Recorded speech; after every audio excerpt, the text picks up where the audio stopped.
Alright, Scraft fans, I am back with another couple of replays tonight.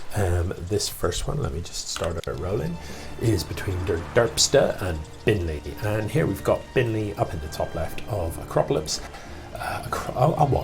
Acropolis. And here we've got DeDerpsta down in the bottom right as the Protoss player. So Zerg versus Protoss is always a nice matchup. I quite like playing ZVP. It's good. There's a lot of variety, I think, in ZVP, more than a lot of matchups. You can see that I've changed to a different interface. Like, I'm using the WCS interface, isn't it pretty?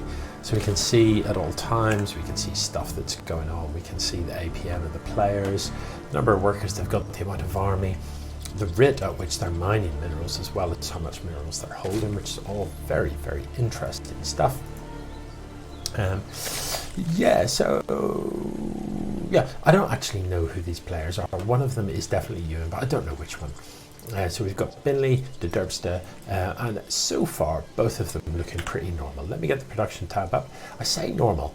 DeDerpsta not really building anything. I sort of, 4 workers mining gas here, and that, gas is really quite useful stuff if you've got some buildings to use to spend that gas. So I'm a little bit concerned for the DeDerpsta here. Meanwhile, Binley up here has dropped the expo, as is so common with Zerg, to get that fast expo down. The spawning pool has come down. There's stuff happening here. Look in the production tab, there's things occurring. DeDerpsta has, no, that is not DeDerpsta. That is not the place you want to be building a Nexus. I mean, by all means, go Nexus first. It's a classic EMS tournament strategy, that to go Nexus first as a Protoss. No pylon, just straight into Nexus. But do build it near minerals here. That's definitely a superior option. This is not, however, a build I've seen before. Gas first into Nexus. And it's not one that I ever want to see again, to be honest. So, last year, Cade kicked off the classic Nexus first build by playing that in a matchup as Protoss, and I don't remember it going well for him. So let's have a look over here, see what the Zerg is up to. We can see that the pool is finished. We're mining some gas.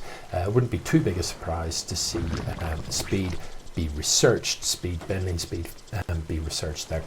We've got queens in production from both the hatcheries. So the Zerg player here, Binley, looks like they know what they're about. Looks like they've played a few games and they know how stuff works. A Protoss player, I mean, there is finally a gateway coming down, but that is so very, very late. And look, here we are at almost 4 minutes, still not saturated in the main.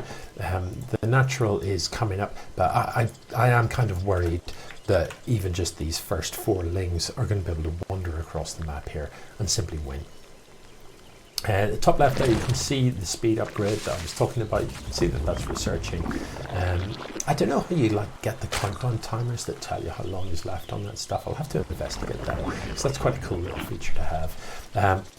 But speed just makes a huge difference to Zerglings. It makes they're just so much more useful, these Zerglings, once they've got that speed upgrade. They go significantly faster. We'll actually see just how quickly they can move once this speed kicks in. It does.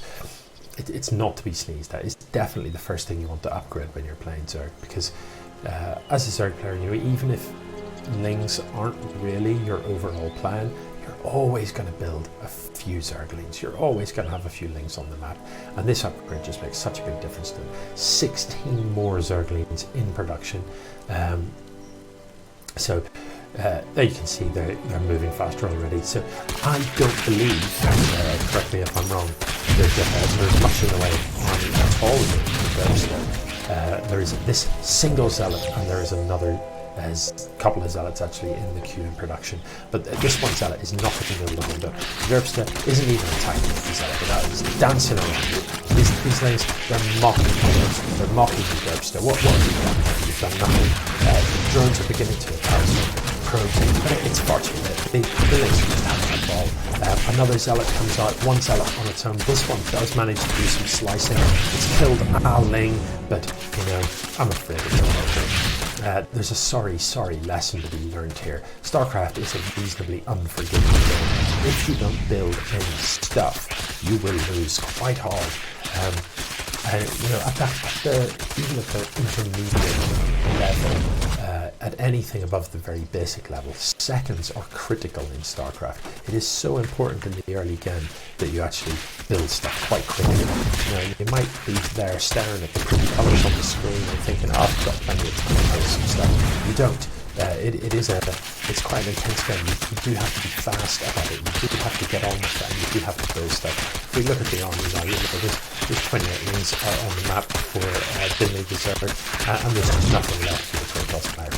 This game is absolutely over. There is no way back into Kratos.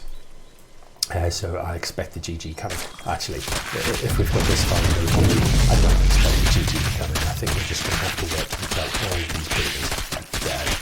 If you're unfamiliar with StarCraft, that is the ultimate is to destroy all of your enemy's structures. Once all of your enemy's structures are gone, is it whether they quit or not? Well, that's game one. So, you know, there was no GG on screen, but I'll say GG.